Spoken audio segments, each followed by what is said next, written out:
How much does this result affect the weekend's game?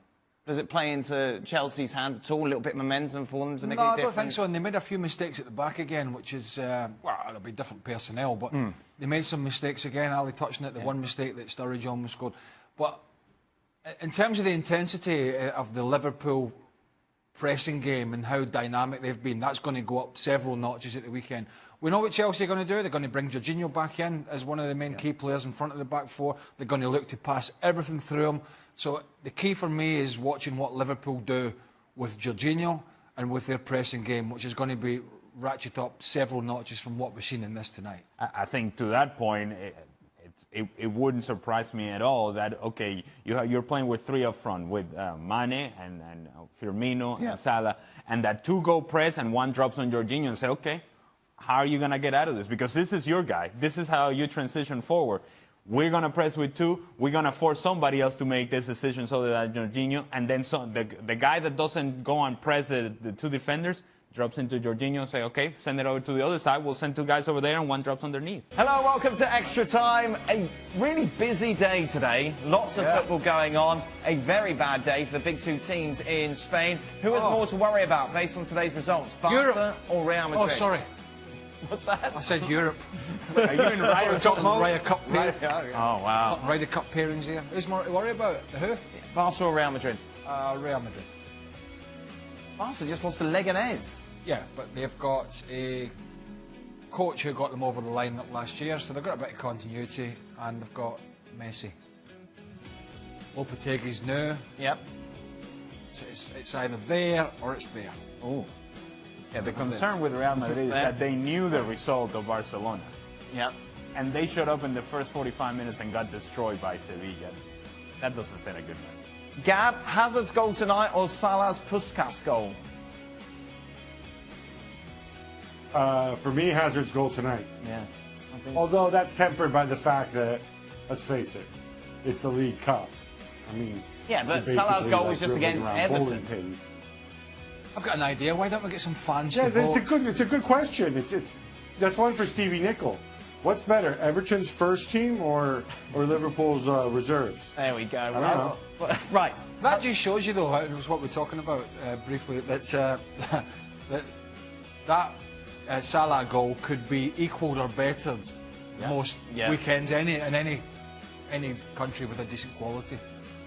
There's no doubt it was a consolation prize for Salah to get that award. Is Hazard the best player in the Premier League? Personally, I prefer the consistency of Kevin De Bruyne. Right. Well, but if you want somebody to beat a player in a 1v1 situation, nobody better in the Premier League than Hazard. That change of pace in tight spaces, that ability to create separation for himself.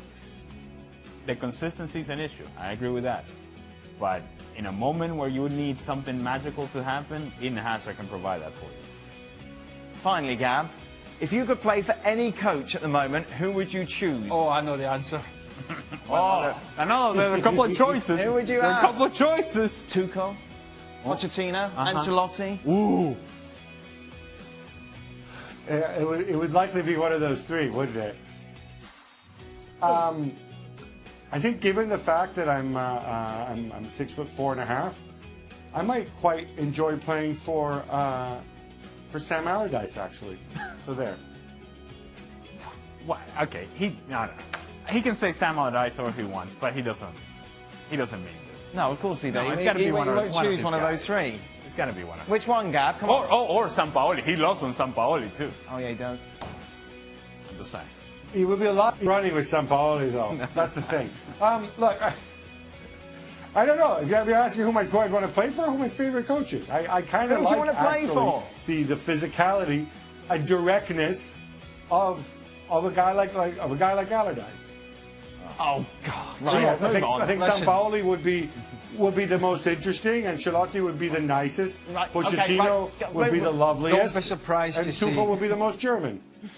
Don't be surprised if you switch on Juve Napoli at the weekend and Gab's on the bench for Napoli under his favouriteest ever manager. Angelo, who would you want to play for? Out of Everyone. everyone? Yes. In the world? Yes. Any coach? Well, that's the question. Oh, right. Any well, coach? at the moment, I would say Guardiola. Guardiola over Klopp? That's a good question. Just for success at the moment, then yes, because he's had success.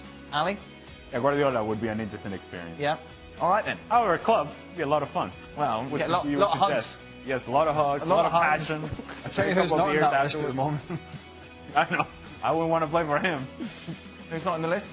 Who's on the list? Mr. Mourinho. You'd like to play under him, wouldn't you? My goodness. Right, that's it. We're done. Good. I'd like to have played for Stevie Nicol. That would have been fun. Hey, everyone. Be quiet, Dan. Under the tutelage of Paul Marner's nose. Yes. Well, that's a People big don't like it when tutelage. you bring up his nose. That's a big tutelage. ESPN FC. At least it shelter you from the rain. Stand under it, could you? Well, you could. We're back tomorrow.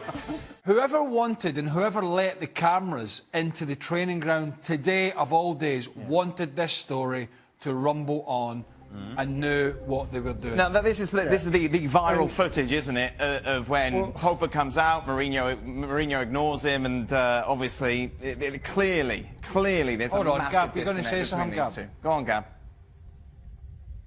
This is a continuation of what we said before. It's not like these guys just show up with drones and start filming. They were allowed in, and I think it's pretty obvious that the manager knew they were there, and I think we saw a bit of a performance for the cameras to further reinforce the point.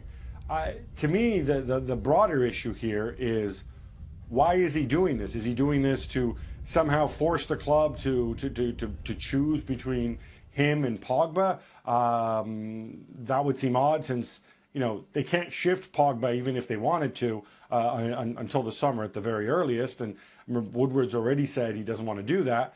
Is he trying to do the Luke Shaw treatment on him? You remember Luke Shaw was harangued, thrown under the bus many times, completely destroyed, and now he comes back and at least he's getting playing time, and supposedly he's been remolded in Mourinho's image. Is he trying to do the same with Pogba?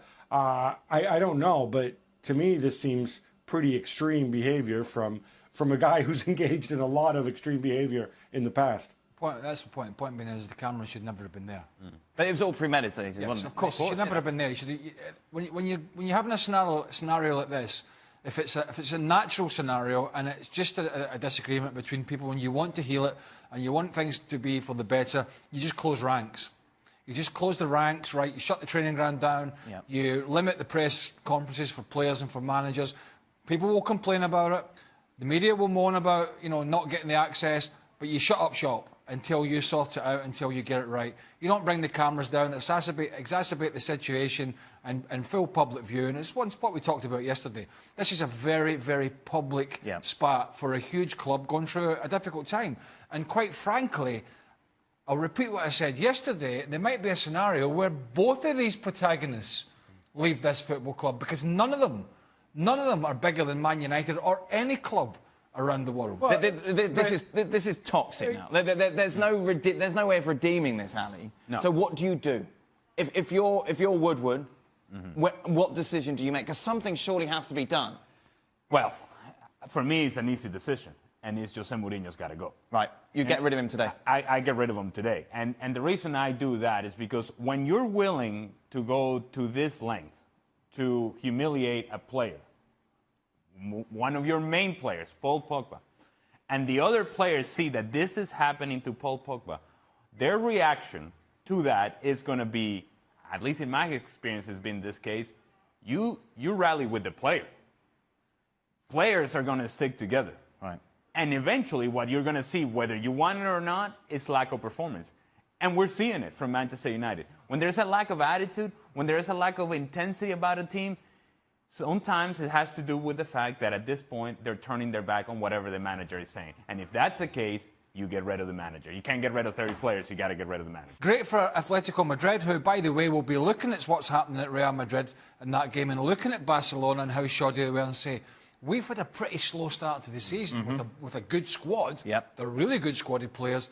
And all of a sudden, we're back in that pack with a huge game at the weekend. So you know, looking at the change of management at Real Madrid, looking at the sloppiness of Barcelona, Atletico Madrid really have to feel that they are very much going to be in the long run for this title this year. Gav, what did you make of this? Obviously, Barca had such a good start to the season, but now have dropped 4 points in their last 2 matches. Yeah, I mean, I think obviously the last game, obviously conditioned by Lenglet's sending off, but I think they're defensive jitters. I don't think that the balance is quite right at the back. And I think there's issues for Valverde to address. That solution he was looking for in the middle of the park obviously hasn't manifested itself yet. I don't think Artur and Arturo Vidal are going to be part of the solution. So, you know, he needs to stick with really what is a pretty limited core. So, Real Madrid playing just after that game must have been thinking, right, good, you can go top of the table now, solidify first place. They were terrible. Yeah. So there is no shame in going to Sevilla and losing. That can happen because Sevilla can be a good team and at home they're very difficult to play against. It's the manner in which Real Madrid lost. In the first half, this team was so stretched and so broken, and you have all sorts of talent out on the field, and yet they couldn't complete a couple of passes. Coming out of the back, turnover after turnover, and whenever they committed numbers forward, they were open for a counterattack. Sevilla is running through wide open. They've had an opportunity after opportunity. They're hitting the post. They're scoring goals, scored 3 goals and could have scored more. And you just say to yourself, where is the organization of this team? Where is the leadership of this team? Things that we have talked about with Sergio Ramos, for example. And yet what you see from him is, you know what? I'm going to dribble out of the back. I'm going to go play make on the other side. Wait a minute, you're leaving holes back here, and Sevilla took advantage of those holes. It's a strong team as well. It was a full just reminding myself of it because there's so many games on today. But obviously the injury to Isco, but apart from that, they were at full strength. He's been a big player for them, but you know, Asensio plays, Benzema plays, Bale plays, Kroos plays, Casemiro, Modric. It's the blueprint of what has been successful for them in winning all these Champions Leagues, but they were absolutely ripped apart. It's great for Spanish football. It's absolutely great because, you know, you want to see these things, you want to see this competitive edge, but boy, Lopetegui, it is going to be such an up and down year for him, if it hasn't been already with the World Cup, but in terms of managing Real Madrid. And I'm not convinced that he's going to see out the year as a manager of this football club. I just think they're going to be so inconsistent. I suppose the big deal would be Hazard coming off the bench and scoring a great goal, which ultimately was the winner. I mean, without him, and particularly the way Morata's been playing, given an opportunity, and he was hopeless again, absolutely hopeless, which is just, I just can't fathom this guy out. Led the line for Real Madrid and Juventus, played in Champions League final, played for Spain, and just looks as if he's completely lost. So the upside was some good performances from Chelsea, particularly in the first half, and Hazard scoring a wonderful goal. To your point about Morata, it's now to the... We've gotten to the stage with Alvaro Morata that it's uncomfortable to watch him play. He cannot buy a goal, and you know he's not going to score the goal. When the opportunities come about and the ball breaks to him in an area in which he should be scoring or at least putting a shot on target, the feeling for anybody watching is he's not going to score. If we're all feeling it, that energy, he's feeling it as well. And it comes from that lack of confidence. And it is clear that this is a player that doesn't believe in himself right now. As for Liverpool, it's not a big deal that you lose this game, I suppose, but you had an opportunity to win it. You're leading the game late, and you let it slip away. And then you think about the opportunities that you had early in the game. Daniel Sturridge gets around the goalkeeper, wide open goal, and he misses the chance. It's an opportunity to now put the game out of reach. It wasn't. He scores a goal, and then you think, well, that makes up for it. But I just don't think that that's the way they should approach it. If you're Daniel Sturridge, you get an opportunity to play, you get a clear chance to score, you should be scoring those opportunities. You don't. In the end, Chelsea gets punished for it. You know what it reminds me of, and I said this to you boys earlier, do you remember when not the coach but paid 50 million for Fernando Torres? And I say that, not the coach, because it wasn't the coach at the time. Somebody decided to bring him in. Now, Torres, at his time at Liverpool, was an absolutely wonderful player. I covered him there many times, but he wasn't that player when Chelsea signed him. And every time he played, I was at Chelsea a few times during Torres' period, and the fans were almost kind of laughing at him falling over. He was taking the ball for a run, he'd be tripping over and losing his balance. He just looked out of sorts. That's how Morata looks to me now. Now, Morata can get this back because he's at a much younger stage of his career than Torres was then. Will it just take a goal? Is that all it needs? No, it doesn't, because I think it's a lot deeper than that.